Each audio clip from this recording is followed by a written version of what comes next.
नमस्कार, सुप्रभात. मी अश्विनी श्रीहरी मेंगाने, राहणार कोतुरी, तालुका पन्हाळा. रोज एक व्हिडिओ संकल्प सदरामध्ये तुम्हा सर्वांचे स्वागत आहे. आज दिनांक 11 नोव्हेंबर 2024 आणि गझल सादरीकरणाचा भाग क्रमांक 216. आजच्या गझल सादरीकरणामध्ये मी तुम्हा सर्वांसाठी शिवकवी ईश्वर मते यांची एक गझल घेऊन आले आहे. चला तर मग गझल पाहूयात.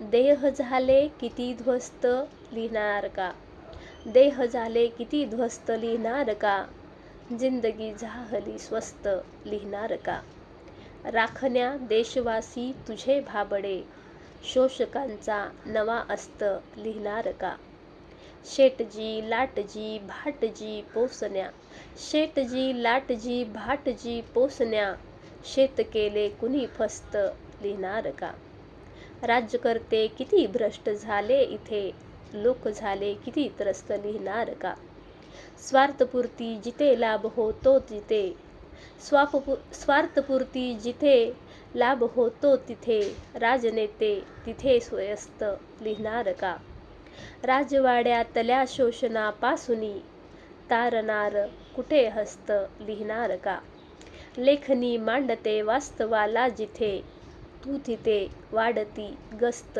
लिहिणार का, देह झाले किती ध्वस्त लिहिणार का, जिंदगी झाली स्वस्त लिहिणार का. मतेसरांची ही गझल मला आवडली. तुम्हाला कशी वाटली? व्हिडिओ पाहून नक्की अभिप्राय द्या. आज इथेच थांबते.